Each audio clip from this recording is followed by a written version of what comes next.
have conviction that organic social media is the single most important starting point to marketing. I equally spend my career 7 hours, 10 hours a day, because I split it between VFriends and Vayner, with people who think a TV commercial is the most important thing. I think I'm right. I think they're stuck in yesterday. But guess what? I'm not mad at them. I don't hate them. I don't think they're stupid. I think they'll be proven to be wrong. I don't think in 2024, spending $4 million on making a commercial for television on a non-streaming service on network TV or cable is a good idea. I think it's actually the stupidest idea. But I'm not mad at anyone if they see it differently.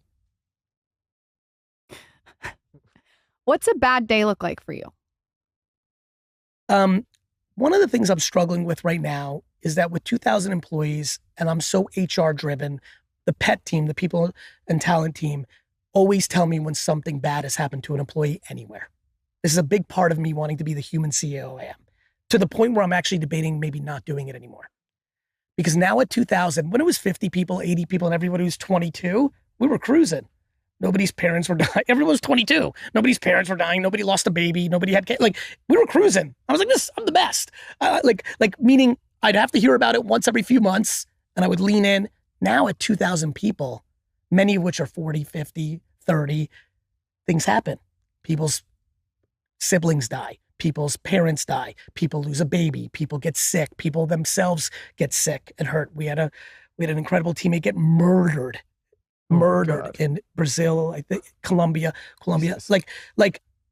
So the weight of a day-to-day negative thing of people I care about that work with me, heavy.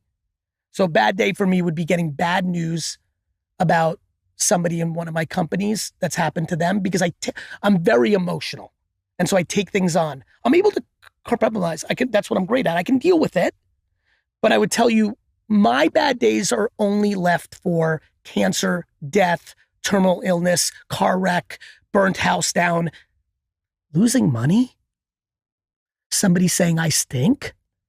Like, fuck that shit. I want you to talk about that a bit, because you've said that for a very long time. And I think a lot of people starting out with that perspective, some people get, as we've become parents and been married and all this, I really lean into same theory. Like, if something happened to her or my kids, that's a real thing.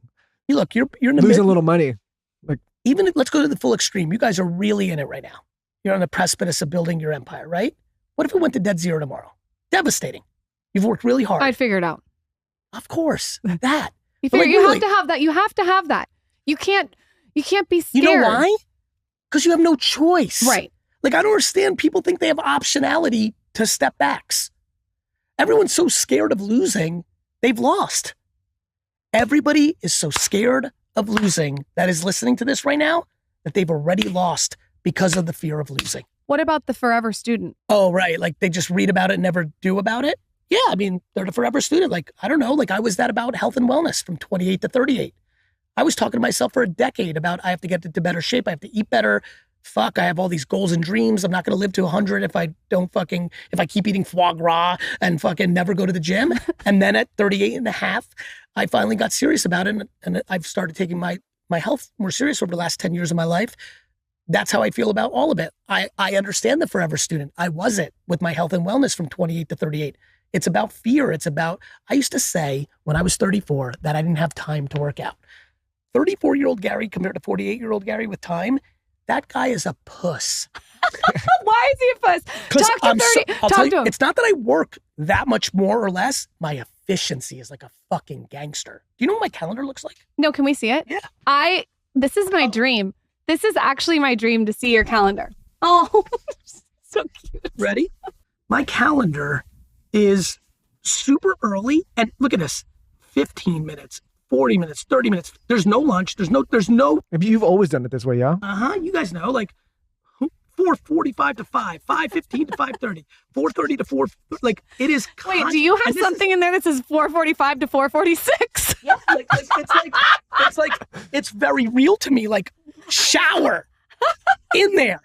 My efficiency, me learning as an operator that every 1 hour, here's a big one for all the entrepreneurs out there. Every hour meeting you have is actually a 30-minute meeting. Please, can you actually talk about that from a very detailed standpoint? Yes. I need all these tips. The reason I have so many 15-minute meetings is almost every 30-minute meeting is actually a 15-minute meeting, but you putz around on dumb shit that doesn't matter or pleasantries that aren't required at that moment. Like, I'm so excited. This is great. I'll How give do you- you And like eating the pineapple for a few minutes and like making a coffee, and all of a sudden it's like 2:09. Here's my favorite one. 13 people in a meeting. Let's do intros for a fucking hour. No. I mean, like, fuck that shit. No. I give you an example. I was speaking to some banks the other day, and they were trying to schedule hours every time. Like, no, 30, because the point is like on the hour, everyone does the round of introductions. How was the weekend? And you also lose momentum in the It's so conversation. It's like, let's just get to the point. How What do does you everyone hard need? stop It's like it, going though? to the gym for an hour, but not doing a single exercise properly. You don't have to hard stop it because people Yeah, get to but the I point. want to know how you get out of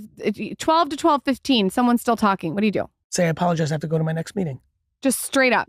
You're also, in my role, as I'm the conductor of almost every meeting, like everyone, don't forget, it's also scheduled from 12 to 12:15. People see it. People know, right? Okay. You know, like, I don't know. They Like, show up ready. yeah, like listen, I'm bad at interrupting when I'm the podcast host. I'm definitely going to interrupt in a meeting if we're trying to move shit along. So Like, you're like, you sorry, take I have to go control. to my next meeting. Bye. I mean, it's even weirder than that, I think, back to the point I'm making, which is if this meeting is 12 to 12:15, at 12:13, everyone's brains is like, this meeting's 2 minutes long. Like, there's no, like, it's not like someone's going to pontificate about anything. Like, I don't know. Okay. I'm gonna take those 15-minute meeting tips. And it also, what I like about seeing your calendar too is you can tell you've also carved out time that's personal. Yes, of course. Now, I don't do a whole lot of personal between like 9 a.m. and 7 p.m.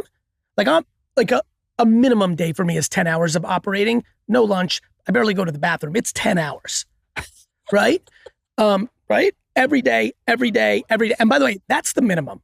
There's plenty of 8 a.m.s to 11 p.m. and all that. Listen, I love what I do, but I'm in or I'm out. Like on the weekends, I'm see ya. Vacations, see ya. Jets game, double see ya. Like, you could tell me the world's burning down. I'm like, this game's not over yet. You know, like I carve out that time. And I've definitely evolved in an ebbs and flows with your personal life of like, there's times where you could triple down on work. There's times like you find different variables in different chapters of your life. There's no, I also have no ideology to my work ethic. Like, I'm also comfortable changing my mind tomorrow and never working again. It's a fluid situation. Like, it is what it is. I focus on one thing: enjoyment, satisfaction, happiness. And currently this is working, but if it changes, it changes. So when people come to you at this point, and you've talked to thousands of people, and they say, "Gary, I'm not happy with what I'm doing. I don't like my bid. I don't have passion." Like, what is the main theme that you're recognizing with those people, and what is the response to them? Lack of accountability or optimism.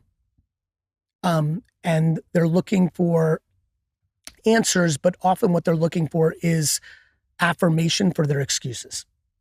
And the reason they like me is I don't want to do that for them because everyone else is doing that for them and it's fucking them up. What most people want is for you to agree to why they got unlucky or why it's not going well. If you look carefully at what's happening, a lot of us are creating entitlement and nepotism for people we love by acknowledging things that aren't true. Like, for example, the thing that's really playing out in society right now is the real pandemic is non-accountability, right? So right now you have an entire, let's just use our country for a little bit. It's Biden's fault. It's Trump's fault. It's Republicans' fault. It's Democrats' fault. It's my spouse's fault. It's mom. Now the other big one. It's mom's fault. It's dad's fault. It's everyone's fault. What about this? Like, the thing that I'm usually trying to be, like, usually where I go, depending on the tone and tenor of the person. You know, some people love a gym trainer that like really grinds you. Like, go, you know, like people like that. Other people like one that's a little bit more like your therapist/trainer. Everybody likes different things from different relationships. What I tend to try to do is look at the person that's coming at me, whether randomly at an airport or somebody I really care about, and be like, what style of communication